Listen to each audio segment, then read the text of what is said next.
السلام علیکم every one, کیسے ہیں آپ سب لوگ؟ آئی ہوپ آپ سب لوگ بالکل ٹھیک ہوں گے۔ تو آج میں ایک نیو ناول پڑھنے والی ہوں۔ اس ناول کا نام ہے ماہ درخشاں۔ کتنا پیارا سا نام ہے نا۔ اور جی، اس ناول کی جو رائٹر ہیں ان کا نام ہے فاطمہ لغاری۔ تو میں نے جو ہے وہ خود سے پہلی قسط پڑھی تھی اور مجھے کافی زیادہ اچھی لگی، تو میں نے سوچا کیوں نہ آپ لوگوں کے ساتھ بھی شیئر کیا جائے۔ تو پھر میں نے اس ناول کی رائٹر سے، مصنفہ سے جو ہے میں نے اس کی پرمیشن لی تھی، اور وہ اتنی سویٹ ہے کہ انہوں نے مجھے فوراً دے دی۔ تو جی اب ہم اپنے ناول کو سٹارٹ کرتے ہیں، اور اگر آپ لوگ چینل پہ نئے ہیں تو چینل کو سبسکرائب کر لیں اور ویڈیو کو لائک کر دیں۔ تو چلیے پھر سٹارٹ کرتے ہیں۔ انتصاب۔ چائلڈ ابیوز کا شکار ہونے والوں کے نام اندیکھے، انچاہے، تشدد اور عدم توجہی کا شکار بچے جن کی آنکھیں سحر کی منتظر ہیں اور زخم دستے مسیحا کے۔ یہ کتاب آپ کے لیے مرہم ثابت ہو، آپ کے رستے ہوئے زخموں پر پھول کھلیں، خوشیاں آپ کا دامن تھام لیں اور محبت آپ کے قدموں میں بیٹھ جائے۔ A flower never admired, a moon never amused, a book never read, an art never realized, a sea never visited, an ocean never died, an emotion never expressed, a thought never comprehended, a plant never watered, a land so barren, below the grey of clouds, above the never proud, on the wreckage of dreams, where unheard echoes of faint screams, stood there a child, neither heard nor seen. باب اول۔ ہر دستے مسیحا مجھے خار لگا، خسرو دریا پریم کا، الٹی واہ کی دھار، جو اترا سو ڈوب گیا، جو ڈوبا سو پار، امیر خسرو۔ المیرا سلطان، آپ کو کرن حنان کو قتل کرنے کی کوشش کے جرم میں زیر حراست لیا جا رہا ہے۔ آپ کے پاس خاموش رہنے کا حق ہے۔ اب سے آپ کی کوئی بھی بات عدالت میں آپ کے خلاف استعمال کی جا سکتی ہے۔ آج سے 10 سال قبل انہیں دھتکارتے ہوئے وہ نہیں جانتی تھی کہ ان کی تقدیر میں 10 سال بعد یہ ملاقات لکھ دی گئی تھی۔ انہیں دونوں ہاتھوں سے پرے دھکیلتے ہوئے اسے نہیں معلوم تھا وہ 10 سال بعد انہیں ہاتھوں میں ہتکڑیاں لگتے دیکھے گی۔ ان کے وجود کو سراسر گناہ قرار دیتے ہوئے اسے معلوم ہو جاتا کہ آنے والے وقتوں میں وہ اسے ایک ناقابل معافی گناہ کے جرم میں گرفتار کرنے آئیں گے، تو وہ الفاظ ربوں پر روک لیتی۔ اگر کبھی میں کہیں نظر آؤں تو راستہ بدل دیجیے گا، ہو سکے تو وہ شہر چھوڑ دیجیے گا جہاں میرے سائے کا بھی امکان ہو۔ مجھے اپنی شکل مت دکھائیے گا عمرو خانہ، کہ مجھے آپ سے مزید نفرت ہونے لگتی ہے۔ عمرو خان نے اس کا مان رکھا تھا، مگر وہ اپنی بات پر قائم نہیں رہ سکی تھی۔ ایسے حالات پیدا کر دیے گئے تھے کہ عمرو کو معاملہ اپنے ہاتھ میں لینا پڑا۔ المیرا سلطان کے دل میں پنپتی نفرت کی بیل کو ہرا بھرا کرنا پڑا۔ انہیں اس گھر کی دہلیز پر آنا پڑا جہاں ان کے کردار کے بخیے ادھیڑ دیے گئے تھے، ان کے وجود کو گالی بنا دیا گیا تھا۔ میری بیٹی بے گناہ ہے عمرو۔ ان کے کان میں اس عورت کی آواز پڑی تھی جو انہیں اس قدر حقارت سے دیکھتی تھی کہ اس کے ہر نظر ان کے وجود میں چھید کرتی جاتی تھی۔ اپنی بیٹی کی بے گناہی کا یقین دلانے والی یہ وہی عورت تھی جس کی زبان کل ان کی ماں پر گھٹیا ترین الزام لگاتے ہوئے ذرا بھی نہیں لڑکھڑائی تھی۔ یہ سب آپ عدالت میں بتائیے گا، انہوں نے خود کو کہتے سنا تھا۔ اگلے لمحات میں اس عورت نے انہیں تھپڑ مارنے کے لیے ہاتھ اٹھایا تھا، مگر وہ اس کا ہاتھ روک چکے تھے۔ حق تک انہیں تکتی المیرا کو اپنا وجود ریزہ ریزہ ہو کر بکھرتا محسوس ہوا۔ عمرو نے خود پر اٹھتا ہاتھ روک لیا تھا، مگر پھر بھی اسے اپنے رخسار تپتے ہوئے محسوس ہوئے تھے۔ کان صحیح صحیح کرنے لگے تھے۔ تم اپنی ماں کے بیٹے ہو، اپنی عزت کو تار تار کرنے والے، اسی کی طرح صفاق و نمک حرام۔ تم اسی کا گندا خون ہو جو اپنی ہی عزت کو اس بدبودار اور گلے سڑے نظام کے حوالے کرنے آیا ہے۔ تم جانتے ہو کتنی گھٹیا نظریں پڑیں گی اس پر۔ کیوں سچ جانتے ہوئے بھی اسے بھیڑیوں کے آگے پھینک رہے ہو؟ وہ اپنی ماں کی بیٹی تھی، اس نے بھی اپنی ماں کی طرح عمروں کے اپنے الفاظ سے چھلنی کیا تھا، وہ بھی اس طرح الفاظ کے ساتھ بے رحم ہوئی تھی۔ فرق بس اتنا تھا کہ اس کے دیے گئے زخم 10 سال پرانے تھے، آج وہ زخم ادھر گئے تھے، پھر سے ہرے بھرے ہو گئے تھے۔ بولتے کیوں نہیں ہو کچھ؟ کیوں اپنی عزت کو نیلام کرنے پر تلے عمر؟ میری بیٹی تمہارے نکاح میں، اس پر اٹھنے والی ہر انگلی تمہارے کردار پر سوالیہ نشان ہے۔ کون سے کردار کی بات کر رہی تھی وہ؟ کیا عمروں کے کردار کی؟ وہ جو اپنی ماں کی حرام اولاد تھے۔ کس کے نکاح کی بات کر رہی تھی وہ؟ کیا عمروں اور المیرا کے نکاح کی؟ طلاق کے کاغذات ان کی اپنی سائڈ ٹیبل کے دراز میں رکھے تھے، ادھر چکے زخموں سے رستا خون قابل برداشت نہ رہا، ضبط کے آخری حدوں کو چھوٹ تھے۔ عمروں کا چہرہ سرخی سے اپنی نظروں سے گرا رہا تھا۔ وہ یہاں اس کے لیے آئے تھے، اسے سنبھالنے آئے تھے، اس کی ٹہر چکی زندگی میں جب ایک دم سے طوفان برپا ہوا تو اپنے قدم زمین پہ جمائے رکھنا محال ہوا تھا۔ جب وہ گرنے لگی تھی تو سہارے کے لیے اس نے جو ہاتھ تھامنا چاہا تھا وہ عمرو خان کا تھا۔ اسے سہارا دینے آئے تھے اور بات ایک بار پھر ان کی رگوں میں دوڑتے خون پر آ گئی تھی۔ عمرو خان کی رگوں میں دوڑتے خون کی پاکیزگی پر تو آج سے 10 سال قبل بھی اسے کوئی شک نہ تھا، پھر آج اس خون کو گندگی کے ڈھیر سے زیادہ برا گردانے جانے پر وہ کیوں کر خاموش رہتی؟ عمرو خانہ، عرصے بعد وہ یہ آواز سن رہے تھے۔ یہ آواز آج بھی ویسی تھی، ٹھہری ہوئی، بالکل نرم و مدھم سی۔ اس تمام عرصے میں عمروں نے پہلی بار اپنی نگاہوں کا رخ اس کی طرف کیا تھا۔ شہد رنگ آنکھوں میں پگھلتے تاثرات کو شاید زندگی میں پہلی بار وہ سمجھنے سے قاصر رہے تھے۔ وہ اپنی دوست کے ساتھ ہوئے حادثے کے صدمے میں تھی، یہ شاید اس تکلیف میں کہ ہوم ریکر کہلائی جا رہی تھی۔ اس کے دکھ اور تکلیف کی وجہ عمروں کا وجود تو نہیں ہو سکتا تھا، نہ ہی عمروں کو دی گئی گالی سے اسے کوئی فرق پڑا ہوگا۔ وہ اپنی ماں کے عقب سے نکل کر سامنے آئی تھی، اپنے سرخ و سفید مرمری ہاتھ آگے کیے تھے۔ چلیں، زمانے بیت جائیں، ان کے درمیان میں صدیوں کے فاصلے آ جائیں، یا 16 سالہ وصل کی رات ہے۔ ایک بات تو طے تھی، المیرا سلطان عمرو خان کو کبھی نہیں سمجھ پائے گی، شاید اس لیے کہ وہ سمجھنا نہیں چاہتی تھی، یا اس لیے کہ وہ کسی خوش فہمی کا شکار نہیں ہونا چاہتی تھی۔ یہ وہ آخری ہاتھ بھی نہیں ہوں گے جن میں ہتکڑیاں دیکھنا چاہوں گا۔ انہوں نے ٹھہر کر ایک نگاہ المیرا کے کندھے کے پیچھے کھڑی اس کی ماں پر ڈالی، پھر آگے بڑھ کر بائیں ہاتھ سے اس کی کلائی تھام کر پلٹ گئے۔ وہ حیران رہ گئی، بہرکیف اس کی ماں کے زہریلے الفاظ کام کر گئے۔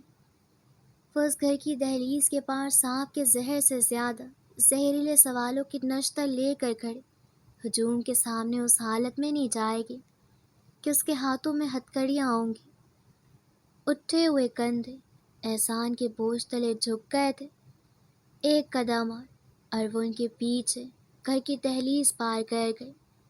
ایک دنیا تھی جو اسے قاتلہ کہہ رہی تھی، اپنی دوست کی قاتلہ، قاتلہ ایک بچے کی جسے بھی دنیا میں آنا تھا، 5 سالہ بچی کی ماں کی جو اپنی ماں کی آغوش کے لیے تڑپتی تھی۔ خدا دشمن کو بھی وہ وقت نہ دکھائے جب آستین کا سانپ بن کر ڈسنے کا الزام لگے، قیامت آ جائے، اسے سنسار کر دیا جائے، پستول کی گولیاں سینے میں اتار دی جائیں، مگر یہ نہ کہا جائے کہ وہ ہوم ریکر تھی۔ بے شمار فلیش لائٹس اس کے چہرے پر پڑی تھیں، اس کی آنکھیں چندیا گئیں، صحافیوں کے سوال برچھوں کی طرح اس کے سینے پر کھبے تھے۔ قیامت ہی تو برپا ہوئی تھی، پورا شہر امڑ آیا تھا، لہجے زہریلے تھے، الفاظ پتھر تھے، اور وہ بھرے مجمع میں بنا کسی ڈھال کے کھڑی سنگسار ہو رہی تھی۔ کسی نے پوچھا تھا کہ کیا وہ اپنی دوست کے شوہر کو دل دے بیٹھی تھی؟ کیا اسے اس معصوم بچی کا بھی خیال نہ آیا جو اپنی ماں کے لیے بن پانی کی مچھلی کی مانند تڑپ رہی، یا اس ننھی جان کا جو اپنی ماں کی کوکھ میں پروان چڑھ رہا تھا؟ نیزے، پرچھے، تلواریں، اگر سب کے سب ایک ساتھ اس کے سینے میں پیوست گئے جاتے تو اسے اس قدر تکلیف نہ ہوتی جتنے اپنے لیے لفظ ہوم رہ کر سن کر ہو رہی تھی۔ وہ جس کے آگے ہر انسان جھکتا ہے، وہ جو زمین کو الٹنے کی اور آسمان کو پلٹنے کی طاقت رکھتا ہے، وہ جو حاضر و ناظر ہے، جو دلوں کے حال سے واقف ہے، جو ازل سے تھا ابد تک رہے گا، عزت صرف اس کے لیے، اور جسے وہ عزت دے اسے کوئی طاقت ذلیل نہ کر سکے، جس کے آگے ہر انسان کمزور، ہر مخلوق بے بس اور لاچار ہے۔ اے عزت و ذلت کے مالک، آج مجھے رسوا نہ ہونے دینا۔ بے ترتیب سانسیں، تیزی سے دھڑکتا دل، بھیگتی ہوئی ہتھیلیاں اور کن پٹی سے بہتے پسینے کی بو۔ اے عزت و ذلت کے مالک، وہ آستین کا سانپ تھی، اپنی دوست کی قاتلہ، خدا آج رسوا نہ ہونے دینا۔ آپ کے پاس خاموش رہنے کا حق ہے۔ قتل، قتل، قتل، میرا بچہ مر گیا، المیرا، میرا بچہ۔ آوازیں گڑ مڑ ہونے لگی، اسے دھکے لگنے لگے۔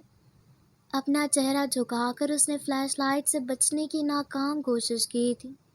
قدم لڑکھڑانے لگے، ہونٹ کپ کپا گئے۔ اے عزت و ذلت کے مالک، وہ اس عظیم ذات کو پکار بیٹھی تھی جو مسبب الاسباب تھا۔ عزت ذلت اس کے ہاتھ میں، اس کی پکار سن لی گئی۔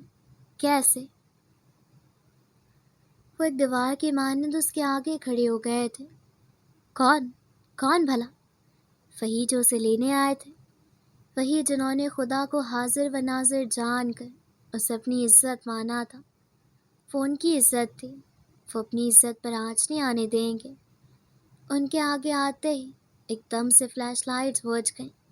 اچانک سے سوال رک گئے، سب تھم گیا۔ اس کے ارد گرد ہر آواز مر گئی۔ چہرے کے آگے کیے ہاتھ نیچے کر لیے۔ ایس ایس پی خان زادہ، آپ کی یہاں موجودگی کی وجہ جان سکتے ہیں ایس ایس پی صاحب؟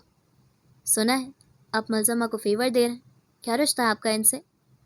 آپ جانتے ہیں آپ اپنے منصب کا ناجائز فائدہ اٹھا رہے ہیں۔ وہ بھری دنیا کے سامنے اس کے آگے کھڑے ہوئے تھے، اور یہ اس دنیا کی تلخ حقیقت تھی۔ ان کے آگے آنے سے اس کی طرف نیزوں کی مانند آتے سوال رک نہیں جانے تھے۔ سوال اسی طرح بلکہ مزید وافر تعداد میں اٹھے تھے، بس فرق یہ تھا کہ اب وہ ان سوالوں کو خود پر روک چکے تھے۔ فلیش لائٹس اب ان کے چہرے پر پڑ رہی تھیں، وہ بے رحم نگاہیں جن کا سامنا کرتے ہوئے وحشت محسوس ہو اب عمرو خان کے وجود پر ٹھہری تھی۔ فرق بس یہ تھا کہ وہ کمزور نہیں تھے۔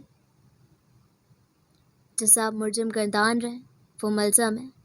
جب تک جرم ثابت نہیں ہو جاتا اپنے لفظوں کے ساتھ احتیاط برتیں، ورنہ ڈسٹرکٹ ایبٹ آباد جیل ہمہ وقت آپ کو خوش آمدید کہنے کو تیار ہے۔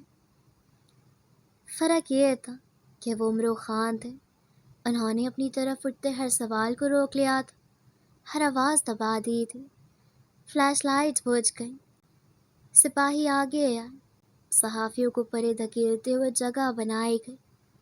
المیرا نے اپنے ہاتھ پر ان کی گرفت کی سختی محسوس کی۔ وہ اس کا ہاتھ تھامے آگے بڑھ رہے تھے، وہ ان کے پیچھے کھینچتی چلی گئی تھی۔ اسے گاڑی میں بٹھایا گیا، وہ خود اس کے برابر میں بیٹھے۔ گاڑیوں کے دروازے بند ہوئے، پولیس موبائل کے سائرن بجنے لگے۔ آن کی آن میں سفید S U V police mobile کے حصار میں وہاں سے نکل گئی تھی۔ مجمع چھٹنے لگا۔ کچھ ہی دیر میں وہاں کوئی نہیں تھا، بس شکوک و شبہات تھے، چہم گویاں تھیں۔ وہاں نہیں، ٹی وی چینلز پر کسی کو ٹپ ملی تھی، کسی اندر کے بندے نے راز فاش کیا تھا، کسی کی آنکھوں کو وہ منظر چبھا تھا جب المیرا سلطان کے آگے عمرو خان دیوار کی طرح کھڑے ہوئے تھے۔ کسی اپنے کی حرکت تھی یا کسی شہر کے طوفان برپا کر دیا تھا۔ خبر تھی جو بار بار ٹی وی کی روشن اسکرین پر جگمگاتی سرخ پٹی پر دہرائی جا رہی تھی۔ ایبٹ آباد کے ایس ایس پی عمرو خان زادہ کی زوجہ المیرا سلطان اپنی دوست کے قتل کے جرم میں گرفتار کر لی گئی ہیں۔ عزت و ذلت خدا کے ہاتھ میں، مگر وہ تو منحوس و ملعون تھی۔ اپنی عزت تو گوائی ہی، جس نے اسے اپنی عزت مانا اسے بھی رسوا کر بیٹھی۔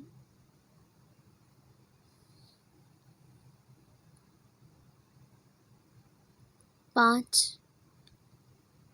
بارش کے بعد دھلے دھلائے پی ایم روڈ پر معمول کی ٹریفک تھی۔ سڑک سے اٹھتی مٹی کی سوندھی خوشبو نتنوں سے ٹکراتی رگوں میں سکون اتارتی تھی۔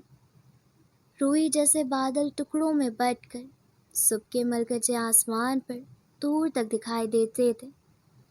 سڑک کنارے وسیع رقبے پر پھیلے عالیشان بنگلے کا مرکزی دروازہ کھلا ہوا تھا۔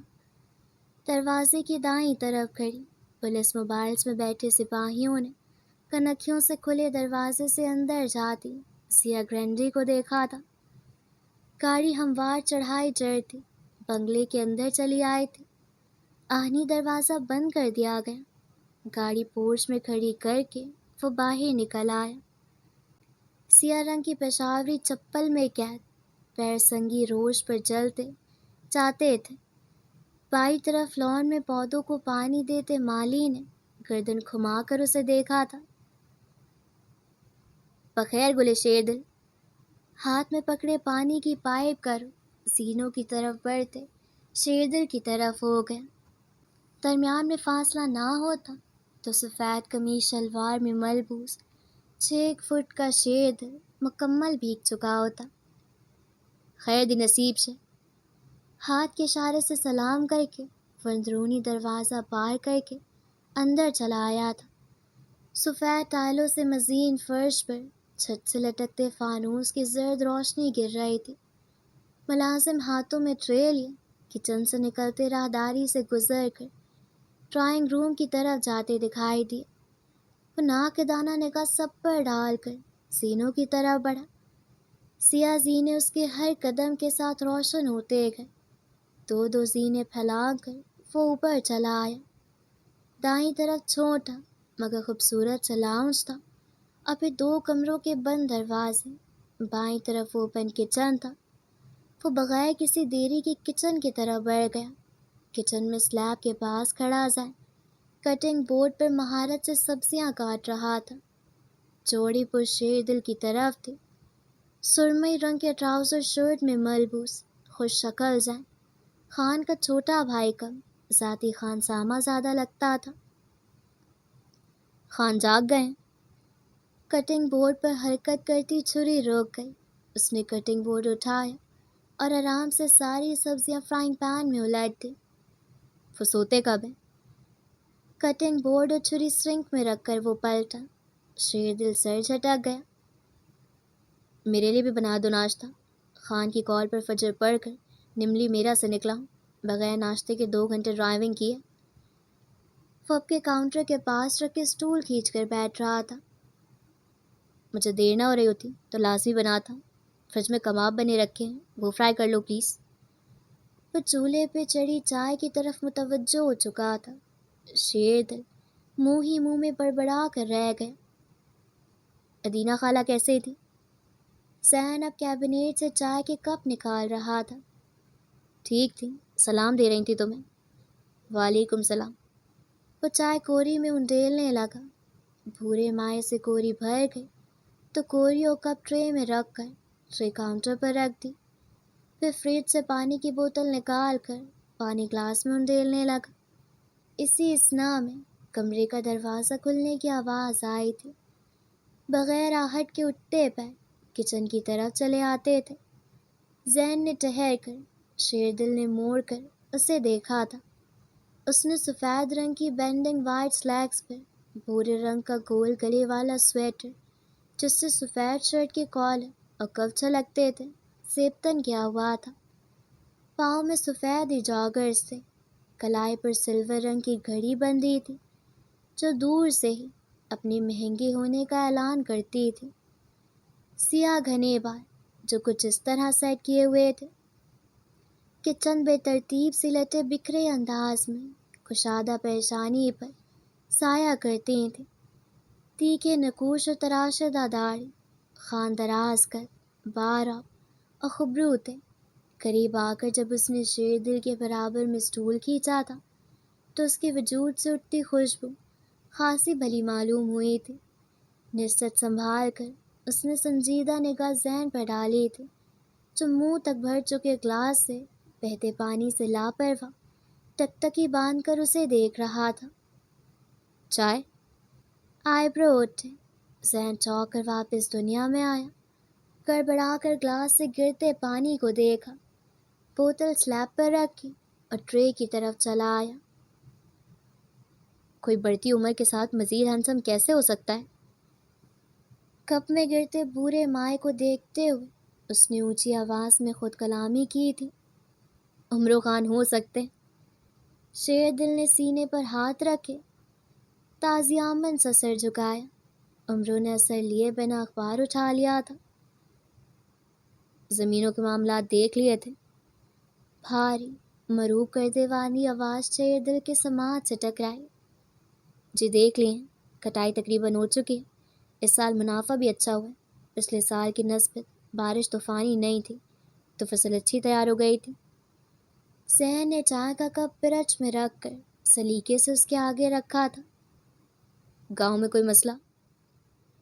مسئلے ہی مسئلے ہیں۔ کل ہی جرگہ بیٹھا تھا، بچوں کی لڑائی میں بڑے الجھ پڑے تھے۔ اس سے ہفتہ پہلے کسی کی بہن بھاگ گئی تھی، 10 دن قبل کسی کا بیٹا مالکوں کی بیٹی بھگا لایا تھا۔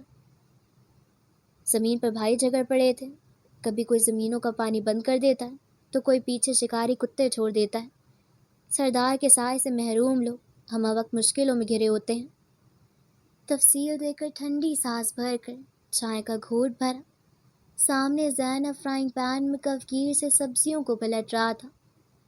مرا نہیں ہوں میں۔ آخری بات پر وہ ہمیشہ کی طرح بگڑ گیا۔ اپنے زندہ ہونے کا ثبوت دیتے رہیں گے تو ہم مسکین خوش رہا کریں گے سردار عمرو خان۔ تمہیں اپنا دماغ چاٹنے کے لیے نہیں بلایا، یہاں سے فارغ ہو کر تھانے چلے آنا، کام ہے۔ اخبار رکھ کر بھاپ اڑاتی چائے کا کپ اٹھا لیا گیا تھا۔ مجھے تو لگا تھا آپ تھانے نہیں جائیں گے۔ اشارہ اس کے لباس کی طرف تھا۔ معمول کے برعکس آج وہ پولیس وردی میں نہیں ملبوس تھا۔ آج کامسٹس جاؤں گا۔ تیار شدہ سبزیوں کے اوپر انڈا ڈالتے ہوئے پیالی زین کے ہاتھ سے چھوٹتے بچا تھا۔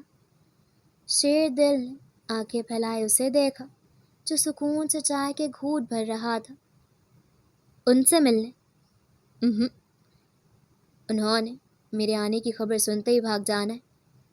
اس کی کافی جیسے رنگ کی آنکھوں میں کافی جیسا تلخ سا احساس امڑ آیا تھا۔ پھر بھی اتنی تیاری؟ زین پوچھے بغیر نہ رہ سکا۔ فکلمسی ہے، بھاگنے کے چکر میں کہیں نہ کہیں ٹکرا جائے گی۔ مبہم سی مسکراہٹ کو چھپانے کے لیے چائے کا کپ آگے کر دیا۔ زین اور شیر دل نے لمبا سا سانس واہ کیا تھا۔ کتھئی آنکھوں میں بڑے کمال کا تبسم ابھرا تھا۔ نملی میرا کے سردار عمرو خان، ایبٹ آباد کے SSP خان زادہ، خود سے 5 انچ چھوٹی لڑکی کے آگے چاروں خانے چت ہو جاتے۔ زین نے فرائنگ پین کے نیچے جلتا چولہا بند کر دیا۔ عمرو چائے کا کپ خالی کر کے اٹھ کھڑا ہوا۔ وہ لڑکی میری بیوی ہے، بیوی کے آگے کیسی سرداری اور کیسا عہدہ۔ اور جب وہ یہ کہہ رہا تھا تو سارے جہاں کی نرمی اس کے لہجے میں، سارے جہاں کی عقیدت اس کی آنکھوں میں آن بسی۔ زین اپنا ناشتہ لے کر کاؤنٹر کی طرف بڑھا اور وہ شیر دل کے ہمراہ زینے اتر کر نیچے چلا آیا تھا۔ ابھی وہ آخری زینے پر تھے کہ حواس باختہ ہو کر بھاگتا فیاض اندرونی دروازے سے اندر داخل ہوا تھا۔ ماتھے پر چمکتے پسینے کی بوندیں، چہرے کے فک رنگت اور ٹوٹتی جڑتی سانسیں، ان دونوں کو دیکھ کر وہی رک گیا۔ گھٹنوں پر ہاتھ رکھ کر اپنی منتشر سانسیں بحال کی۔ حاشر کا جھگڑا ہو گیا، وہ باش لڑکے اسے بری طرح پیٹ رہا ہے۔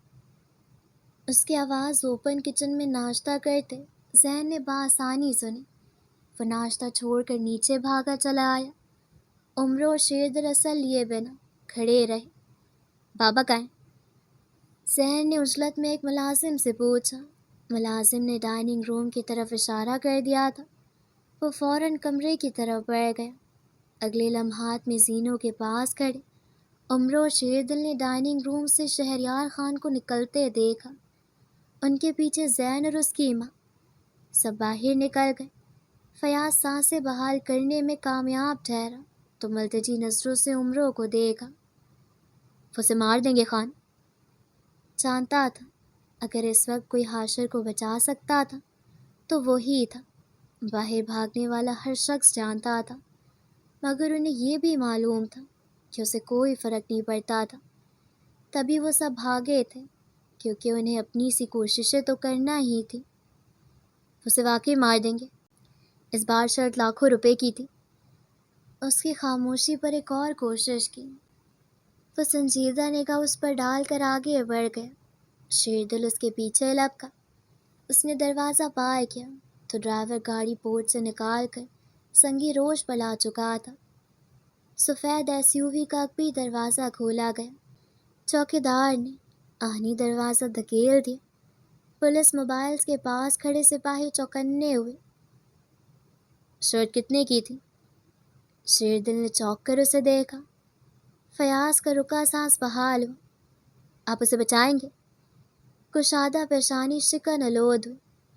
میں پرائے جھگڑوں میں نہیں پڑتا، کہہ کر جیب سے سن گلاسز نکال کر آنکھوں پر ٹکا۔ پھر سنگی روش تک جاتے 3 زینے اترنے لگا۔ گاڑی کا کھلا دروازہ نظر انداز کر کے وہ آہنی دروازے کی طرف بڑھتا گیا۔ اس کی پشت دیکھتا شیردل سر جھٹک کر مسکرایا تھا۔ لیکن خان پرائے جھگڑے دیکھتے ضرور ہیں۔ اس نے دروازہ پار کیا تو وہی منظر تھا جس کی وہ توقع کرتا تھا۔ وہ چند لوگ جو فیاض کے لائے خبر سن کر تیزی سے بھاگے تھے، ان کا شمار بھی تماشائیوں میں ہوتا تھا۔ ان اوباش لڑکوں کے سامنے کون کم وقت آواز اونچی کرتا یا ان کے کام میں مداخلت کرتا؟ سپاہیوں کو خان نے گھر کے معاملات میں عمل دخل دینے سے منع کر رکھا تھا، ورنہ وہ ضرور اپنی مدد پیش کرتے۔ حاشر کو زمین پہ گرا 3 لڑکے اسے بری طرح سے لاتوں اور مکوں سے بحال کر رہے تھے۔ میرا بھائی SSP ہے، تم لوگوں کی لاشیں کتوں کے آگے ڈال دوں گا میں۔ مار کھاتے ہوئے وہ کسی زخمی گیدڑ کی طرح دھمکیوں سے اپنا بچاؤ کرنا چاہتا تھا۔ اس کی دھمکی کو کوئی خاطر میں نہیں لایا گیا، مگر اس کے SSP بھائی کو فرق پڑا تھا۔ وہ آگے بڑھا، ہجوم کٹنے لگا۔ اس کے لیے خود بخود راستہ بنتا گیا۔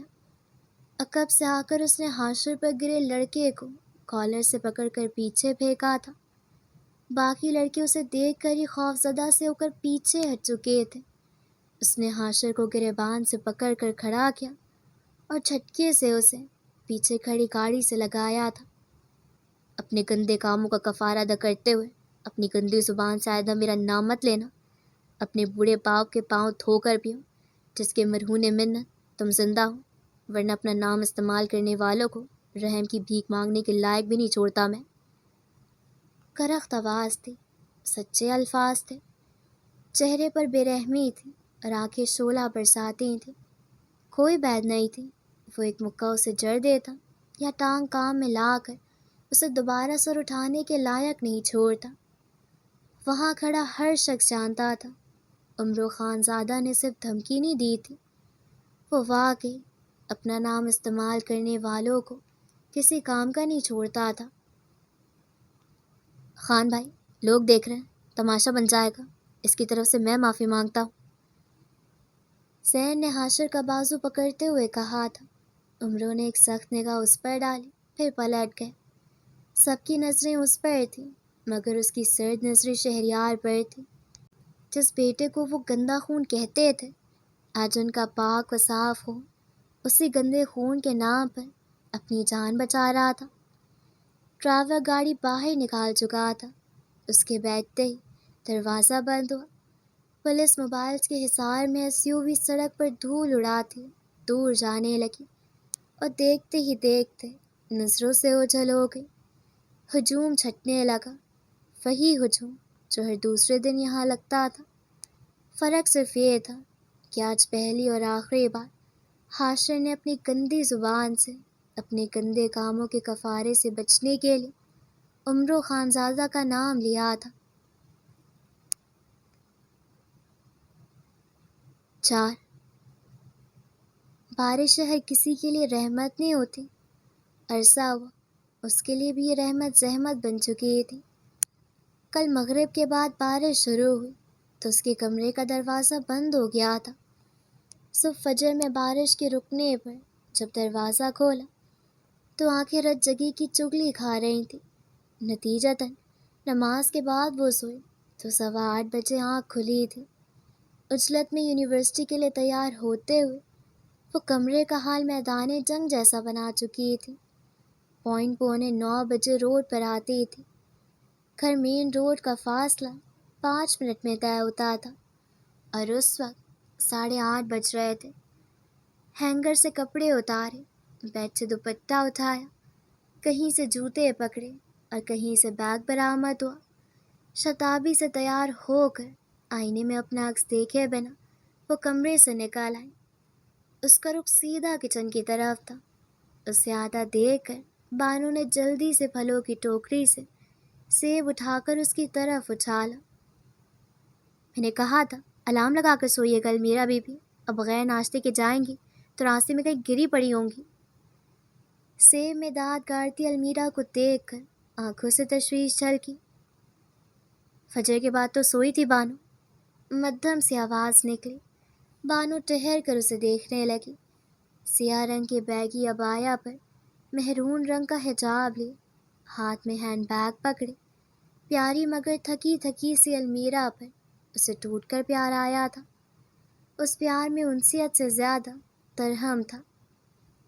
کیفے سے کچھ کھا لیجیے گا، الاؤن سے کان لپیٹ کر نکلے گا پلیز. اس کی درخواست پر المیرا تلخی سے مسکرائی. سیب میں دانت گاڑتی کچن سے نکل گئی. عموماً لوگ جلدی میں چائے کا کپ چڑھاتے تھے مگر وہ کچھ کھائے بنا گھر سے باہر قدم نہ رکھتی تھی. خالی پیٹ پوائنٹ تک پہنچنے سے پہلے ہی اس کی شوگر لو ہو جاتی تھی اور پھر جو خواری ہوتی تھی خدا کی پناہ. بہتر تھا قیامت آ جائے مگر ناشتے کے نام پر تھوڑا بہت کھا کر گھر سے نکلا جائے. آج میرے سسرال والے آ رہے ہیں، اپنی بیٹی سے کہیے گا رات سے پہلے گھر نہ لوٹے ورنہ جان لے لوں گی میں اس کی. حنا کی آواز سماعت سے ٹکرائی تو بانو کی درخواست کے باوجود وہ ٹہر گئی. رک کے صوفے پر بیٹھی اپنی ماں اور ان کے سر پہ کھڑی حنا کو دیکھا. میرا بس چلے تو یہ گھر آئی نہ. 25 سالوں سے عذاب کو بھگت رہی، مزید خدا جانے کتنے سال اسے جھیلنا ہے. شہد رنگ آنکھیں بے تاثر رہیں.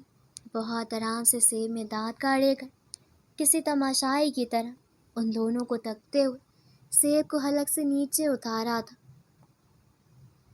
آپ نے کہا تھا آپ عمروں سے ملیں گی، دلوائیں اسے طلاق اور رخصت کریں فہد کے ساتھ. میرے لیے ناقابل برداشت ہوتی جا رہی ہے. عزیر کی ہر دوسری بات اس سے شروع ہو کر اسی پر ختم ہوتی ہے. حتیٰ قمیض لہجہ تھا، ہر لفظ زہریلا تھا. تمہیں لگتا ہے یہ سب اتنا آسان ہے؟ میں اس سے کہوں گی المیرا کو طلاق دے دے اور وہ دے دے گا، اور المیرا یہ لڑکی اتنی آسانی سے فہد سے نکاح کر لے گی؟ اس ذلیل نے بھی تو کوئی کسر نہیں چھوڑی اس کا جینا محال کرنے میں. اس کا دل اوب گیا. وہ خاموشی سے باہر نکل آئی تھی، ناک کی سیدھ میں چلتی. دروازہ دھکیل کر گھر سے نکل گئی. اس کے قدم اب مرکزی شاہراہ کی طرف اٹھ رہے تھے. دائیں بائیں کھڑے اونچے درختوں کے سائے میں چلتی وہ گہری نظروں سے سڑک کے کناروں پر جمی پانی کو تک رہی تھی. چال میں اجلت کا ذرا سا بھی عنصر نہ ملتا تھا. وہ جیسے ہی مرکزی شاہراہ پر آئی تو پوائنٹ نکلنے کو تیار تھی. یہ پوائنٹ کا دوسرا اسٹاپ تھا. تبھی پوائنٹ میں زیادہ رش نہیں تھا. وہ کھڑکی والی سیٹ پر بیٹھ گئی، بیگ گود میں رکھ کر سیٹ پر سر ٹکا کر آنکھیں موند لی. ہر رات جو بارش ہوتی تھی، ہر رات جب وہ ٹھٹرتے فرش پر اکڑو بیٹھی کانے پر ہاتھ رکھتے سسکتی تھی۔ ہر اس رات کے بعد اسے وہ یاد آتے تھے، بہت شدت سے یاد آتے تھے۔ اب بھی آنکھیں بند کرتے ہی انہی کی تصویر چھم سے سامنے آ گئی۔ اس نے جھٹ سے آنکھیں کھولی۔ دھوپ میں سنہری ہوتی آنکھوں میں کانچ سا کچھ ٹوٹا۔ کھڑکی کے پار اونچے درختوں، آتی جاتی گاڑیوں کو تکتے ہوئے اس نے بار بار پلکیں جھپکی۔ آنکھوں کے آگے دھند سی چھانے لگی تھی۔ ایک چہرہ اعصاب پر حاوی ہوتا، دل و دماغ پر قابض ہو رہا تھا۔ ان کا چہرہ جنہوں نے روکنا گوارا نہیں کیا تھا، نہ پلٹ کر کبھی دیکھا تھا۔ وہ اپنی زندگی میں بہت آگے بڑھ گئے اور المیرا وہی رہ گئی، منجمد و ساکت۔ وہ روبوٹ بن گئی تھی، یا شاید سخت جان پتھر۔ صبح شام عمروں کے نام پر ذلیل ہوتی تھی۔ اس کی ماں ان کی نکاح کو کوستی تھی، نہ کوئی بات اسے گالی دیے بنا نہیں ہوتی تھی، اور کوئی رات ایسی نہ گزرتی تھی جب نشے میں دھت فاہر اس کے کمرے کے دروازے پر دستک نہ دے رہا ہو۔ اسے اس سب کی عادت ہو چکی تھی۔ جب تک عمروں کو گالی نہیں دی جا رہی تھی، تب تک وہ حنا کی زہریلی باتیں اطمینان سے سن لیتی تھی۔ جب تک اس کے مرحوم باپ کا ذکر نہ ہوتا، تب تک وہ اپنی ماں کو کوسنے برداشت کر لیتی تھی۔ جب تک کمرے کا دروازہ لاک تھا، تب تک وہ چپ چاپ ایک اندھیرے کونے میں دبک کر دروازے پر ہوتی دستک سنتی رہتی تھی۔ وہ المیرا سلطان تھی، اپنی تمام کشتیاں چلا کر اس دلدل میں آ پھنسی تھی۔ بس جھٹکے سے یونیورسٹی کے گیٹ پر رکی۔ وہ اپنا بیگ اٹھا کر بس سے نیچے اتر آئی، دروازے پر اپنا ID کارڈ رکھا اور پھر اندر آ گئی۔ ابھی 2 قدم ہی چلی تھی کہ اس کے چند شاگردوں کی نظر اس پر پڑ گئی۔ وہ زور سے اس کی طرف دوڑے چلے آئے تھے۔ آپ کا بھی آج ایگزام ہے میم؟ ایک لڑکی نے چہک کر پوچھا۔ ہاں، آج آخری ہے، اس کے بعد آپ لوگ اپنے لیب ایگزام کے لیے تیار رہیے گا۔ دھوپ کی تمازت سے دودھیا چہرہ ہلکا سا تمتماتا سرخ ہو رہا تھا۔ AI ڈیٹیکٹر کے بائی پاس کرنے کا کوئی طریقہ بتائے نا۔ ایک کیوری بھی ChatGPT کی طوائف کھاؤ گے سارے؟ آنکھیں بڑی کر کے انہیں گھورا۔ چلو بچوں، اس سے پہلے یہیں کھڑے کھڑے F لگ جائے، بھاگ نکلو۔ کرن کی چہکتی آواز پر لب مسکراہٹ میں ڈھل گئے۔ اس کے شاگرد ٹھنڈی سانسیں بھرتے وہاں سے کھسک گئے تھے۔ کرن چلتی ہوئی اس کے سامنے آ کھڑی ہوئی تھی۔ آنکھیں سکیڑ کے اس کی متروم آنکھوں کو دیکھا تھا، جو چیخ چیخ کر شب بیداری کا اعلان کرتی تھی۔ مہرون حجاب کے حالے میں گلنار چہرہ آج مرجھایا ہوا لگ رہا تھا۔ وجہ بارش کے سوا کیا ہو سکتی تھی بھلا؟ تم کب آئیں؟ پرتپاک مسکراہٹ سجائے پوچھا۔ بس ابھی حنان کو شال کی کلاس ٹیچر نے بلایا تھا، وہ وہاں گئے، تبھی وقت سے آ گئی۔ اس نے ٹہر کر کرن کو دیکھا۔ وہ جاذب نظر تھی، جس محبت سے وہ اپنے شوہر اور بیٹی کا ذکر کرتی تھی، اس پر ٹوٹ کر پیار آتا تھا۔ اس کی مسکراہٹ زندگی سے بھرپور ہوتی تھی اور آنکھوں میں خوشی کی چمک۔ کرن اور المیرا اب ساتھ ساتھ چلنے لگی تھی۔ بائی دا وے المیرا، سنا ہے آج کوئی SSP یہاں آ رہا ہے؟ پچھلے دنوں جو خودکشی کا کیس ہوا ہے، اسی سلسلے میں۔ VC کے SSP کے ساتھ اچھے تعلقات ہیں، وہ انہی تعلقات کا استعمال کر کے یونیورسٹی کی ریپوٹیشن بچانا چاہ رہے ہیں۔ اس کے ساتھ چلتی کرن اور بھی کچھ کہہ رہی تھی، مگر وہ SSP کے بعد کچھ سن نہیں پائی۔ کچھ بھی تو نہیں۔ SSP خانزادہ؟ چہرے پر تاریک سا سایہ گزرا۔ ہاں، SSP عمرو خانزادہ۔ کرن نے بغور اس کی اڑی اڑی رنگت کو دیکھا۔ المیرا یک تک اسے دیکھے گئی۔ وہ یہاں سے بھاگ جانا چاہتی تھی۔ ایک دم سے اسے اپنے ارد گرد ہر شخص، ہر شے سے وحشت ہونے لگی تھی۔ وہ اگر دنیا میں کسی سے چھپنا چاہتی تھی تو وہ عمرو خان تھے۔ وہ کسی کی نظروں سے اوجھل ہونا چاہتی تھی تو وہ عمرو تھے۔ وہ کبھی نہیں چاہے گی کہ ان کا سامنا ہو، کبھی بھی نہیں۔ ٹھنڈے موسم میں بھی اسے پسینے آنے لگے تھے، دھڑکن سست پڑ رہی تھی، ہینڈ بیگ کی اسٹریپ پر اس کی گرفت مضبوط ہوئی، نچلا لب دانتوں تلے کچلا گیا۔ اس نے وحشت زدہ نظروں سے ارد گرد دیکھا، پھر رفتار تیز کر لی۔ کرن پیچھے رہ گئی۔ امرو کے نام پر اس کا ذہن مفلوج ہو جاتا تھا۔ کرن اسے روکنا بھی چاہتی تو وہ نہیں رکتی۔ عین اس وقت جب اس نے کمرہ امتحان میں قدم رکھا تھا، پولیس موبائلز کی سائرن کی آواز اس کی سماعت سے ٹکرائی تھی۔ بھاری بوٹ دھم کی آواز سے سڑک پر ٹکے تھے۔ پسینے کی ایک ننھی بو المیرا کی کن پٹی سے گری تھی۔ میں آپ کے ساتھ نہیں رہ سکتی، مجھے گھٹن ہوتی ہے، میں مر جاؤں گی۔ اگر کبھی ہمارا سامنا ہو تو مجھے پہچاننے سے انکار کر دیجیے گا۔ اس کی اپنی آواز اس کے کانوں میں باز گشت کی طرح گونجی تھی۔ اس کے اپنے الفاظ ہر بار اسے زخمی کر دیتے تھے۔ ان زخموں سے اب باقاعدہ خون رسنا شروع ہو گیا تھا۔ 5 سال ہونے کو تھے۔ آج بھی ان کا نام سنتے ہی سینہ تنگ ہوتا محسوس ہوا تھا۔ امرو کبھی اسے پہچاننے سے انکار نہیں کریں گے۔ المیرا کبھی ان کے سامنے نہیں آنا چاہے گی۔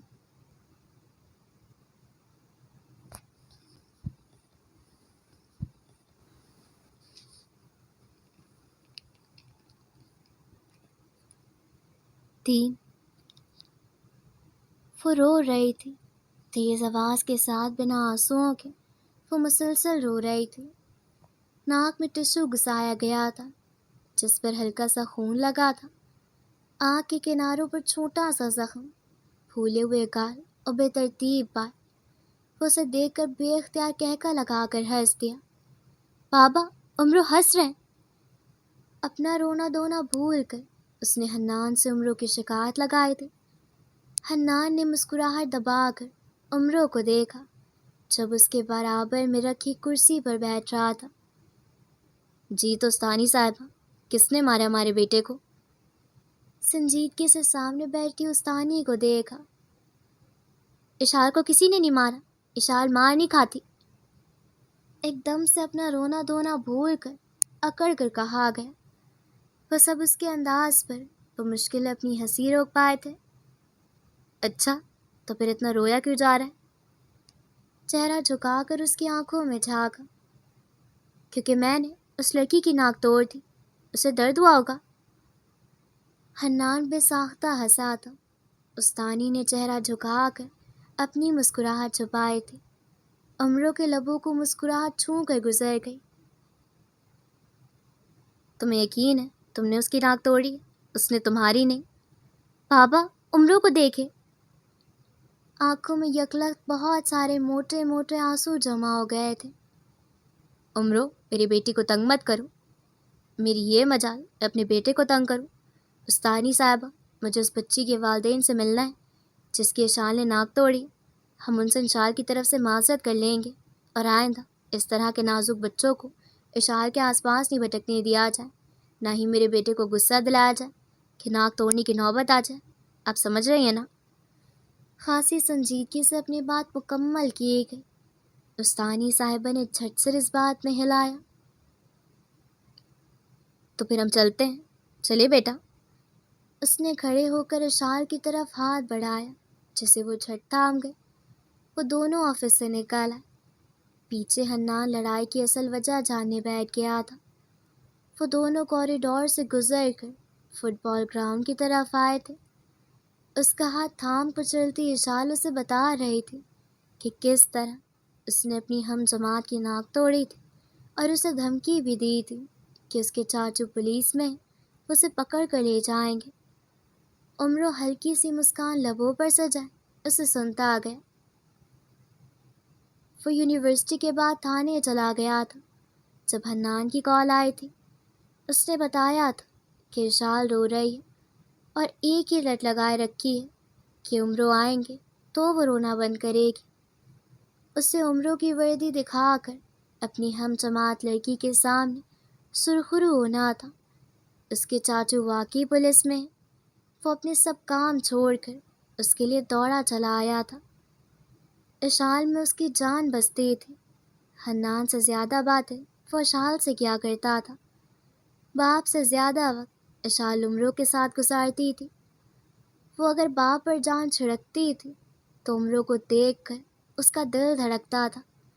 ایسی ہی تھی وہ، چھوٹی سی تھی مگر ان کی زندگیوں میں صحرا میں نصیب ہونے والی شجر کے مانند تھی، باغ میں کھلے سرخ گلاب کے مانند اور فوارے کے پانی کی طرح ٹھنڈک و سکون بخشنے والی۔ تم اشال کو سپوائل کر رہے ہو، اس طرح وہ ضدی ہو جائے گی اور ہر ایک سے جھگڑے گی۔ حنان کی دھیمی آواز اس کی سماعت سے ٹکرائی۔ اشال اس کا ہاتھ چھڑوا کر فٹ بال کھیلنے جا چکی تھی۔ وہ دونوں گراؤنڈ کے زینوں پر بیٹھے تھے، بال کے پیچھے بھاگتی اشال ان کی آنکھوں کے سامنے تھی۔ شاید اس لیے کہ میرے پاس دینے کو محبت ہے، ساری محبت ہے، اور وہ محبت اس کی اکلوتی وارث ہے۔ ہونے دو اسے سپوائل، اچھا بچہ بننے کے لیے عمر پڑی ہے۔ تبھی کہہ رہا ہوں اپنا گھر بسا لو، میں اپنی بیٹی کو خراب نہیں ہونے دوں گا۔ مشورے کے لیے شکریہ۔ ہمیشہ کی طرح اس نے موضوع کو چھیڑنے پر بات ختم کرنے کی کوشش کی تھی۔ ملاقات ہوئی اس سے؟ عمروں کے چہرے پر تاریک سایہ سا لہرایا، آنکھوں میں کرب اترا۔ نہیں، وہ انٹر امتحان دے رہی تھی اور میں باہر کھڑا سراپا امتحان بنا ہوا تھا۔ بہت ارمان تھا ایک جھلک ہی دیکھ لو۔ وہ گھبرا جاتی، بلنڈر کر دیتی، تبھی نہیں جا پایا۔ آواز بہت مدھم ہو گئی۔ کب تک انتظار کرو گے اس کا؟ تم جانتے ہو وہ کبھی نہیں لوٹے گی۔ چہرہ ترچھا کر کے اس کی آنکھوں میں جھانکا گیا۔ عمروں نے سر جھٹکا، نگاہیں زینے پر ٹکی۔ اس نے سر اٹھایا، سامنے کھیلتے بچوں کو دیکھا۔ سورج کی روشنی میں اس کی آنکھیں شہد رنگ ہوئی۔ مجھے یقین ہے ایک دن زمین پلٹ جائے گی، آسمان گھوم جائے گا اور میرا لوٹ آئے گی۔ اسے واقعی یقین تھا، اس کی آنکھوں سے جھلکتا اعتماد اور ٹھوس لہجہ۔ وہ واقعی یقین رکھتا تھا۔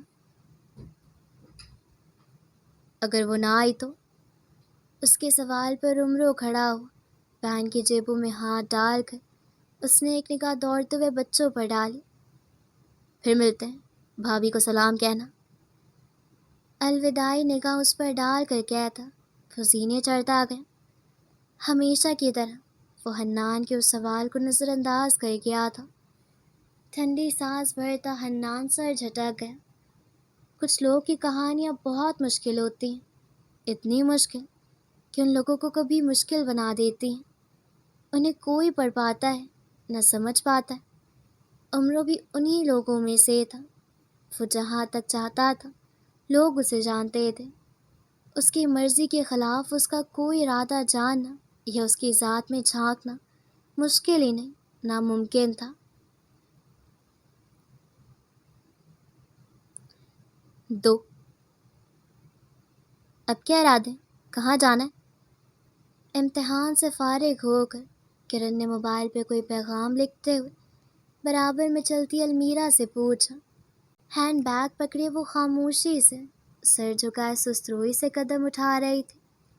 اس کا پرچہ اچھا نہیں ہوا تھا مگر یہ کوئی اتنی بڑی بات نہیں تھی جس پر وہ موڈ خراب کرتے۔ وہ بس ایس پی خان زادہ کے ذکر کے بعد ایسی ہی تھی، گمسم اور خاموش۔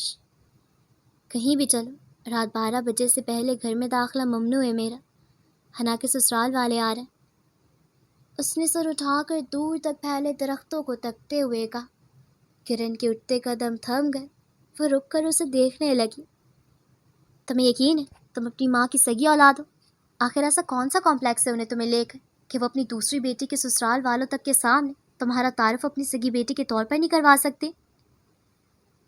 وہ پھٹ پڑی تھی، جن باتوں سے اسے فرق نہیں پڑتا تھا وہ باتیں کرن کو طیش میں مبتلا کر دیتی تھیں۔ کیا فرق پڑتا ہے اس سے کرن؟ وہ چاہیں تو قیامت برپا کر دے مگر اس بات سے انکار نہیں ہو سکتا کہ میں انہی کے وجود کا حصہ ہوں۔ بہت عجیب ہو تم، کب تک اس طرح در بدر ہوتی رہو گی؟ میں ہمیشہ در بدر نہیں رہوں گی۔ میرا اپنا ایک گھر ہوگا، بھلے چھوٹا سا مگر میرا اپنا گھر ہوگا، کوزی سا، لائٹ کلرز کا۔ اس گھر کی بالکنی سے سارا شہر دکھتا ہوگا اور فریج کو میں کبھی خالی نہیں ہونے دوں گی۔ اس گھر میں داخل ہوتے ہوئے جوتے دروازے پر اتارنے ہوں گے، لاؤنج میں صوفہ رکھا ہوگا اور سامنے بڑی سی LED، ایک طرف اوپن کچن۔ میں اسے بہت پیارا سجاؤں گی، ایک ایک چیز خود لوں گی، لیمپ، سینٹڈ کینڈلز، پینٹنگز، اور خود کرافٹنگ کروں گی۔ وہاں مجھے کوئی خوف نہیں ہوگا، وہاں راتیں ٹھٹرتے فرش پر نہیں کٹیں گی، وہ میرا اپنا ذاتی گھر ہوگا۔ وہ اونچے لمبے درخت پر گرتی سورج کی کرنوں کو دیکھتے ہوئے بے خیالی میں کہتی گئی۔ کرن نے اسے دیکھ کر تعصب سے سر ہلایا تھا۔ چلو ابھی تو میرے گھر چلو، حنان اور اشار لنچ باہر ہی کریں گے، شام کو پھر مارکیٹ چلتے ہیں، رات تک آوارہ گردی کرتے ہیں، کیا خیال ہے؟ اس نے پلان ترتیب دیا تھا۔ المیرا نے جھٹ سے اس بات میں ہلایا۔ اسے بس یہ دن کاٹنا تھا، پھر چاہے کہیں بھی اور کیسے بھی۔ کرن دوبارہ اپنے موبائل کی طرف متوجہ ہو چکی تھی، جبکہ وہ اپنے گھر کے متعلق سوچ رہی تھی۔ یہ سب اس کا خواب تھا، ایک گھر ہو جو اس کا اپنا ہو، جہاں اسے کوئی نہ نکال سکے، نہ اس کی ماں اور نہ عمرو خانزادہ، جہاں وہ کسی کی پابند نہ ہو، جہاں اسے ہر وقت بے گھر ہونے کا خوف نہ ہو، جہاں رات کے پہر کوئی بند دروازے پر دستک نہ دے، ایسا گھر جہاں اس کا راج چلے۔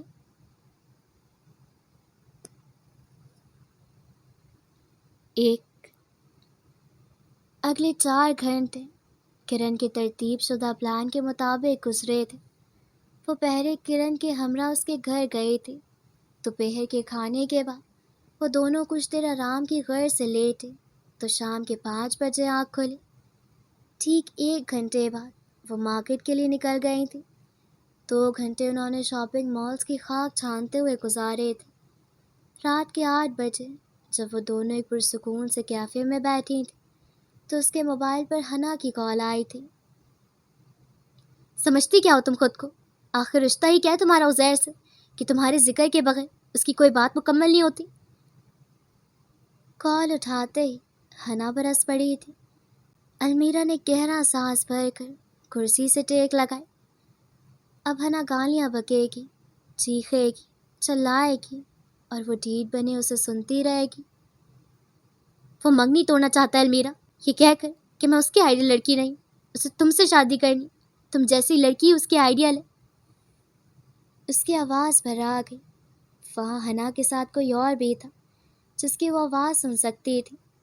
میں کہتا تھا اس منحوس کو زہر سے دور رکھو، اوپر سے جتنی شریف بنتی ہے اندر سے اتنی ہی کمینی ہے، مردوں کا دل لبھانا بخوبی آتا ہے اسے۔ اس نے فہد کو کہتے سنا تھا۔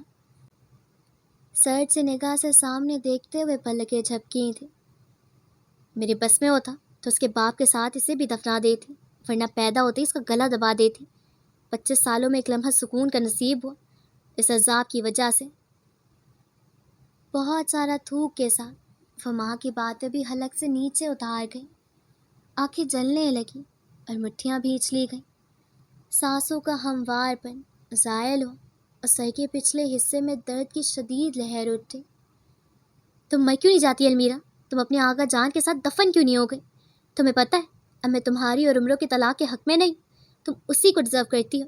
تم اپنی تمام زندگی اسی گندگی کے ڈھیر کے ساتھ گزارو تاکہ تمہیں معلوم ہو کہ ہم تمہیں کیسے برداشت کر رہے ہیں۔ عمروں کے لیے ایک لفظ نہیں۔ بہت زیادہ برداشت سے کام لیا تھا، بہت زیادہ ہمت جمع کرنی پڑی تھی اسے، بہت مشکل سے اپنی آواز کو دھیما رکھ پائی تھی وہ اپنی ماں کا بیٹا ہے، بد کردار اور حرام موت مری ماں کا بغیرت بیٹا۔ بس یہاں اس کی برداشت ختم ہو گئی تھی۔ اگر اسے منحوس کہا گیا تھا تو اس نے وہ آئینہ دکھانا تھا جس میں سب سے کریہ شکلیں ان کی اپنی تھی۔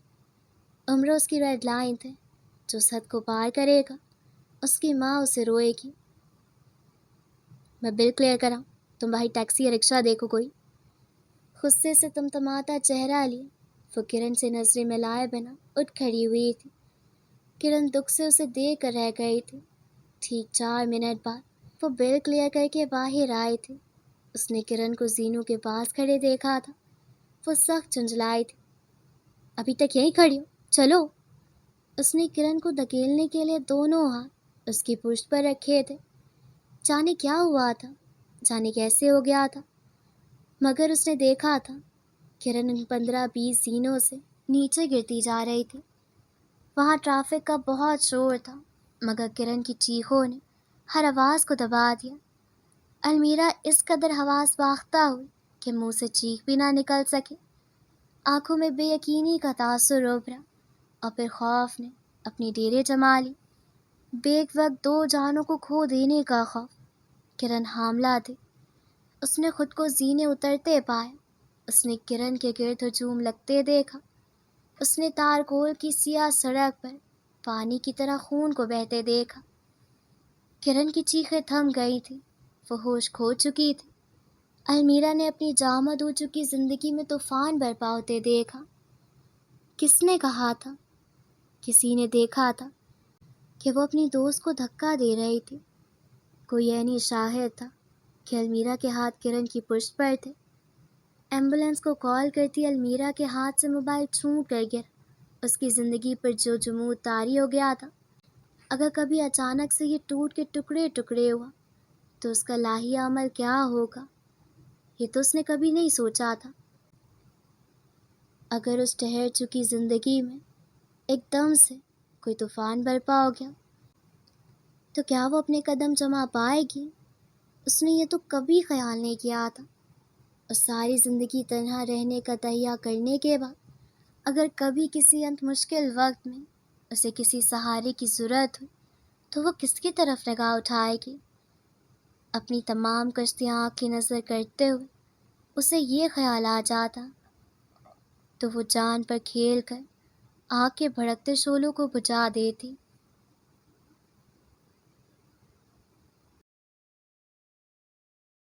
عمروں نے کہا تھا میں بس تم سے ایک کال کی دوری پر ہوں گا، جب جہاں جس وقت ضرورت پڑے تمہارے ذہن میں سب سے پہلے میرا خیال ہے۔ عمروں کا نمبر ملاتے ہوئے اسے اندازہ ہوا کہ وہ فاصلہ بڑھا چکی تھی۔ زمانوں کا سفر تھا جو طے کرنا تھا، صدیوں کا راستہ تھا جس سے گزرنا تھا، ایک پل صراط تھی جسے پار کرنا تھا۔ آپ کا شمار ان چند لوگوں میں بھی نہیں ہوتا جنہیں میں مرنے سے پہلے آخری بار دیکھنا چاہوں گی۔ یہ الفاظ جس قدر صفاکی سے اس نے ادا کیے تھے، آج ان کا نمبر ملاتے ہوئے وہ اسی قدر مجبور تھی۔ کاش کوئی اور راستہ ہوتا، کاش عمروں کے سوا کوئی اور ہوتا جس پر وہ بھروسہ کر سکتی، بس عمرو خان نہیں۔ وہ ناکام و نامراد ٹھہری۔ صدیوں کا راستہ طے کرنا اس کے بس کی بات نہیں تھی۔ زمانوں کے فاصلوں کو لمحوں میں عبور نہیں کیا جا سکتا تھا۔ پل صراط کے نیچے موجود کھائی دل پر لگی چوٹ سے زیادہ گہری نہیں تھی، ہرگز نہیں۔ منجمد وجود لیے وہ بیڈ کے کنارے پر ٹک کر بیٹھی، پتھریلی نظروں سے موبائل کی روشن اسکرین کو تک رہی تھی۔ خانہ 5 سالوں میں اس نمبر سے آئی یہ پہلی کال تھی۔ عمرو اپنی بات کے پکے تھے، وہ اس سے کال کی دوری پر ہی تھے۔ وجود ریزہ ریزہ ہونے لگا، سانسیں بے ترتیب، دھڑکنیں سست، آنکھیں پرنم اور آواز ندارت۔ گھبرانا مت، میں آ رہا ہوں۔ بھاری سنجیدہ آواز، مختصر بات اور صدیوں کا فاصلہ طے ہو گیا۔ کال کٹ گئی، وہ اسی طرح پتھر کی بنی بیٹھی رہی، بالکل ساکت۔ کنویں کا گہرا اندھیرا، سیاہ تاریک آسمان اور 2 بجاتی گھڑی کی ٹک ٹک ٹک۔ ایمبولینس کے سائرن، اسٹریچر پر لیٹا نیم مردہ وجود، سفید ٹائلوں پر گرتا سرخ انسانی خون، حنان کی آنکھوں میں تحریر خوف، سب کے مارے آپس میں پیوستہ لب اور خون چھلکاتا چہرہ۔ یہ لوگ کیا کہہ رہے المیرا؟ کیا کر دیا تم نے؟ حنان اس کا یقین کرے گا، اسے پورا اعتماد تھا کہ وہ اسے قاتلہ نہیں کہے گا، مگر لمحوں میں وہ اپنے اعتماد کی، اعتبار کی دھجیاں اڑتے دیکھ رہی تھی اور بالکل بے بس کھڑی تھی۔ I'm sorry، ہم بچے کو نہیں بچا سکے، بچے کی ماں کوما میں جا چکی ہے۔ حنان کے قدم لڑکھڑا گئے۔ دیوار کا سہارا لے کر اس نے خود کو گرنے سے بچایا تھا، اور المیرا المیرا وحشت زدہ نگاہوں سے کرن کے نیم مردہ وجود کو تک رہی تھی۔ وہ رو رہی تھی، چیخ رہی تھی، وہ چیزیں اٹھا اٹھا کر پھینک رہی تھی۔ کرن کوما میں تو نہیں تھی۔ المیرا، میرا بچہ مر گیا، المیرا میرا بچہ۔ وہ درد سے بلبلائے تھے، تکلیف سے دوری ہوئی تھی۔ اس کا نیم مردہ وجود بیڈ پر بے جان پڑا تھا، آنکھیں موندے مشینوں میں جکڑی اس کی دوست کرن حنان۔ گھر چلی جاؤ المیرا، پولیس آنے والی ہوگی، میں یہاں کوئی تماشا نہیں چاہتا۔ اور وہ حنان کے کہنے پر گھر آ گئی۔ رات کے 2 بجے گھر کی دہلیز پر قدم رکھتے ہی اس کے رخسار پر پڑنے والا تھپڑ اس کا دماغ مفلوج کر گیا تھا۔ بے غیرت، بے حیا، اپنی ہی دوست کا بچہ مارتے ہوئے تمہیں موت کیوں نہ آئی؟ کیا وہ زندہ تھی؟ زندہ تھی تو اسے تکلیف کیوں نہیں ہو رہی تھی؟ الفاظ لبوں پر کیوں نہیں آ رہے تھے؟ آواز کہاں چلی گئی تھی؟ اولاد آزمائش ہوتی ہے مگر تم عذاب ہو المیرا۔ یہ کون سا عذاب ٹوٹ پڑا تھا؟ یہ کیسی قیامت آئی تھی کہ ایک طرف زندگی میں تاری جمود ٹکڑے ٹکڑے ہو کر بکھر چکا تھا، دوسری طرف وہ بے حس بے جان زندہ لاش بنی کھڑی تھی۔ وہ رو کیوں نہیں رہی تھی؟ آنکھیں بنجر کیوں ہو گئی تھی؟ چیخیں کیوں دب گئی تھی؟ صبح کا جامنی آسمان، فجر کی اذانیں اور 5 بجاتی گھڑی کی ٹک ٹک ٹک۔ تارکول کی سیاہ سڑکوں پر دور سے سائرن بجاتے پولیس موبائلز نمودار ہوئی تھی۔ کہیں کوئی جرم ہوا تھا اور مجرم کی خبر ملی تھی۔ وہ اسی مجرم کو ہتکڑیاں ڈالنے آ رہے تھے، فوراً جاری ہو گئے تھے۔ معاملہ سخت نوعیت کا تھا۔ آگے پیچھے دوڑتی یہ پولیس موبائلز اس گھر کے دروازے پر رکی تھی۔ گاڑیوں کے دروازے کھلے، کئی بھاری بوٹ ایک ساتھ زمین پر ٹکے تھے۔ تھم کی آواز آئی۔ انسپکٹر کے لیے اکبی نصرت کا دروازہ کھولا گیا۔ خاتون کانسٹیبل نے اپنی جگہ سنبھالی۔ بس اب ایک اشارے کا انتظار تھا، بس ایک اشارہ، اور پھر وہ آئندہ کبھی سر نہیں اٹھا پائے گی۔ وہ جس کے آگے ہر انسان جھکتا ہے، وہ جو زمین کو لٹنے کی اور آسمان کو پلٹنے کی طاقت رکھتا ہے، وہ جو حاضر و ناظر ہے، جو دلوں کے حال سے واقف ہے، جو ازل سے تھا ابد تک رہے گا، عزت صرف اس کے لیے، اور جسے وہ عزت ہے اسے کوئی طاقت ذلیل نہ کر سکے، جس کے آگے ہر انسان کمزور، ہر مخلوق بے بس اور لاچار ہے۔ اے عزت و ذلت کے مالک، آج مجھے رسوا نہ ہونے دینا۔ فجر کا وقت، سجدے میں گرا بے جان وجود، نم آنکھیں، تڑپتا دل۔ وہ کمزور و لاغر تھی، مگر اس نے جسے پکارا تھا وہ بادشاہوں کا بادشاہ تھا، جس کے آگے ہر شے ہینچ تھی۔ اس کی پکار سن لی گئی۔ انسپکٹر گاڑی سے اتر کر آگے بڑھا ہی تھا کہ اس کے قدم روک لیے گئے۔ جیب میں موجود موبائل تھر تھرا اٹھا۔ اس نے ناگواری سے ماتھے پر بل ڈالے، موبائل نکال کر کال اٹھائی۔ انسپکٹر حماد اسپیکنگ سر۔ وارنٹ جاری ہو گئے؟ بھاری اور کرخت آواز۔ یس سر، ہم گھر کے باہر کھڑے، یہاں سے سیدھا تھانے لے جائیں گے اسے۔ ایک قدم آگے مت بڑھانا، میں آ رہا ہوں۔ آواز میں درجتی تھی۔ ارے سر، آپ تکلیف کیوں کرتے؟ انسپکٹر کی بات مکمل ہونے سے پہلے ہی کال کاٹ دی گئی تھی۔ وہ موبائل کی اسکرین دیکھ کر دانت پیس کر رہ گیا۔ ایس پی صاحب خود گرفتاری لینے آ رہے ہیں، اس نے مرے مرے سے انداز میں اطلاع دی تھی۔ خاتون کانسٹیبل سے لے کر ڈرائیونگ سیٹ پر بیٹھے ڈرائیور نے بھی حیرت سے انسپکٹر کو دیکھا تھا۔ ایس پی خانزادہ، کسی کی حیرت میں ڈوبی آواز سنائی دی۔ ایس پی ہیں، یہ وزیر اعظم، عدالت نے اریسٹ وارنٹ جاری کر دیے۔ کسی بھی قسم کی روک ٹوک قانون کی راہ میں رکاوٹ کے مترادف ہوگی۔ مجرم فرار ہو گیا تو سارا الزام ہمارے سر آئے گا انسپکٹر صاحب۔ ایک خاتون کانسٹیبل نے جلے گٹے انداز میں کہا تھا۔ نہیں، اسے قانون کی پرواہ نہیں تھی۔ اسے صرف اس چیز سے فرق پڑا تھا کہ جس خاتون کو قتل کے الزام میں وہ گرفتار کرنے جا رہے تھے، وہ آخر ایسی کون سی چیز تھی کہ SSP خان زادہ بذات خود اس کی گرفتاری کے لیے آ رہے تھے۔ ہم گھر کے دروازے پہ کھڑے، چھتوں سے چھتی ملی ہوئی ہیں، ایک خاتون کا فرار ہونا ناممکن ہی نظر آتا ہے۔ سپاہی نے لقمہ دیا، وہ خاتون منہ بسور کر رہ گئی۔ انسپکٹر بے چینی سے چکر کاٹ رہا تھا جب دور سے پولیس موبائلز کے حصار میں سفید SUV آتی دکھائی دی۔ گاڑیاں گھر کے قریب آ کر جھٹکے سے رکی۔ آن کی آن میں پولیس وردی میں ملبوس افراد باہر نکلے۔ سفید گاڑی کے عقبِ نصرت کا دروازہ کھولا گیا۔ سفید جاگرز میں مقید پاؤں تار کھول کے سیاہ سڑکوں پر ٹکے تھے۔ انسپکٹر اور اس کے ساتھ کھڑے کانسٹیبلز، ان کی طرف سے بھرپور سلیوٹ پیش کیا گیا تھا۔ سر، یہ رہے وارنٹ۔ انسپکٹر نے ایک کاغذ ان کی طرف بڑھایا تھا۔ انہوں نے ایک اچٹتی نگاہ وارنٹ پہ ڈالی، پھر آگے بڑھے۔ آگ کے انگاروں پر کھڑی سپاہی خاتون نے ہتھکڑیاں ان کی طرف بڑھائی تھیں۔ وہ رک گئے، ٹھہر کر ہتھکڑیوں کو دیکھا۔ وہ ہاتھ اس دنیا کے آخری ہاتھ بھی نہیں ہوں گے جن میں وہ ہتھکڑیاں دیکھنا چاہیں گے۔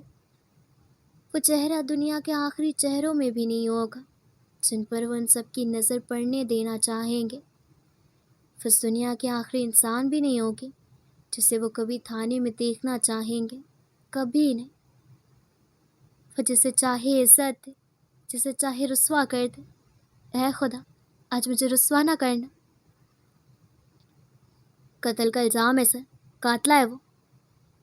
اپنے عمل کی وضاحت پیش کی گئی۔ وہ کیا چاہتے تھے، کیا نہیں، فی الوقت یہ معنی نہیں رکھتا تھا۔ وہ ایک مجرم کو گرفتار کرنے آئے تھے۔ قتل جیسا سنگین جرم کسی بھی قسم کی رعایت قابل قبول نہیں تھی۔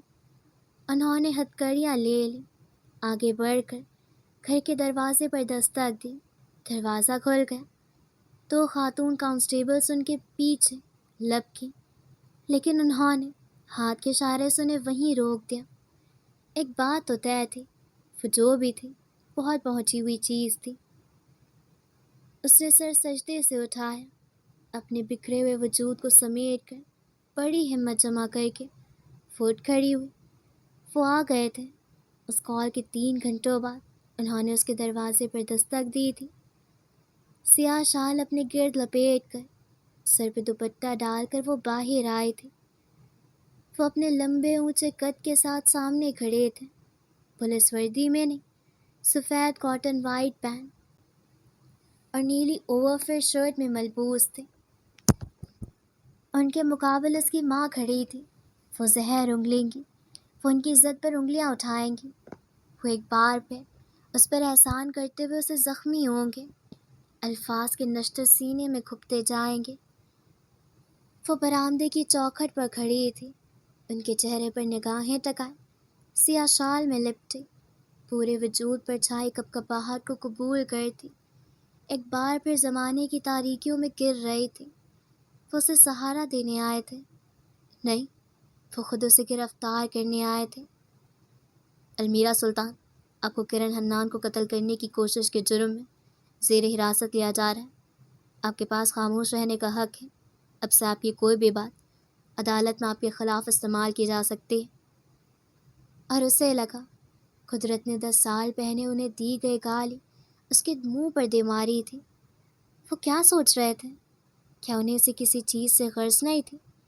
اسے بس یہ معلوم تھا کہ جب عمرو خان آئیں گے تو آ کر اس سے کہیں گے کہ وہ اس پہ یقین کرتے، اور یہ کہ وہ بالکل بھی پریشان نہ ہو، وہ سب سنبھال لیں گے۔ مگر اس کی زندگی میں کبھی وہ نہیں ہوا تھا جو اس نے سوچا تھا، جو اس نے چاہا تھا۔ میری بیٹی بے گناہ ہے عمرو، اس نے اپنی ماں کو کہتے سنا تھا۔ انہیں اس پر یقین نہیں تھا، وہ بس اپنی عزت بچا رہی تھی، اپنا گھر بچا رہی تھی۔ یہ سب اب آپ عدالت میں بتائیے گا۔ اس کا دل ڈوب کر ابھرا تھا۔ ماں نے آگے سے بہت کچھ کہا تھا، انہیں ذلیل کرنے میں وہ ہمیشہ فراخ دلی کا مظاہرہ کرتی تھی۔ عمرو ہمیشہ خاموش ہو جاتے تھے، وہ تب بھی خاموش تھے جب اس نے ان کے وجود کو سراپا گناہ کہا تھا۔ وہ آج بھی خاموش تھے، اس میں مزید سننے کی سکت نہ رہی تھی۔ عمرو جو بھی سوچ رہے تھے وہ بس ایک آخری بار ان پہ بھروسہ کرنا چاہتے تھے. اس کے سوا نہ کوئی راستہ تھا نہ نکالا جا سکتا تھا. عمرو خانہ. نہ چاہتے ہوئے بھی آواز کمزور سی تھی. وہ ان کے سامنے آئے, اپنے ہاتھ آگے کیے تھے. چلیں. نگاہیں ان کے دائیں ہاتھ میں موجود ہتھکڑیوں پر ٹکی تھیں. دھڑکنیں سست, سانسیں بھاری. اگلے لمحے میں اس کی کلائی عمرو کے بائیں ہاتھ میں تھی اور وہ کٹی پتنگ کے مانند ان کے پیچھے کشتی چلی گئی تھی. یہ پہلی بار نہ تھا کہ عمرو خانہ کے ہاتھ میں اس کی کلائی تھی اور وہ گھر کی دہلیز پار کر گئے تھے. 15 سال پہلے بھی انہوں نے یہی کیا تھا. فرق بس یہ تھا کہ تب وہ روئی تھی, تڑپی تھی, انہیں خدا کے واسطے دیے تھے, اور اس کا تمام سفر اپنی گود میں رکھے ہاتھوں کو تکتے ہوئے گزرا تھا. میں مر جاؤں گی عمرو خانہ مگر آپ کے پاس نہیں آؤں گی. میں اپنی جان لے لوں گی مگر کبھی آپ کا احسان نہیں لوں گی. وقت نے بہت بری چال چلی تھی. ہر بازی پلٹ دی گئی تھی. مہرے ٹوٹ کر بکھر گئے تھے اور وہ مکمل طور پر بے بس تھی. تو جی, المیرا اور عمرو خانہ. اچھا ایک چیز, عمرو خانہ, correct me if I am wrong, اگر میں عمرو خانہ کو غلط پروناؤنس کر رہی ہوں تو پلیز کامنٹ سیکشن میں ضرور کریکٹ کیے گا, کیونکہ آئی ایم ناٹ شیور کہ یہ صحیح پروننسیشن ہے اس نیم کی, کیونکہ میں پشتون لینگویج سے بالکل بھی فیملیئر نہیں ہوں. اسی لیے جہاں جہاں پشتون کے ورڈز تھے وہ میں نے کافی زیادہ خراب طریقے سے پروناؤنس کرے. یہ بات سے میں ایگری کرتی ہوں, کیونکہ مجھے بالکل بھی نہیں آتی پشتون, تو پھر میں کیسے ہی صحیح بول لوں گی, نہ ہی میرے وہ مطلب سمجھ آتے. بس اتنا پتہ چلا تھا کہ ہاں جب شیر دل آیا تھا اور ماری نے اسے گریٹ کیا تھا تو وہ گریٹ کرنے کا تھا, کیونکہ وہاں پہ وہی تک بیٹھ رہی تھی, تو بس یہ بات پتہ تھی. باقی اور اس کے علاوہ ایک اس پشتون کے کوئی ورڈ یوز بھی نہیں ہوئے شاید, بس یہی تھے.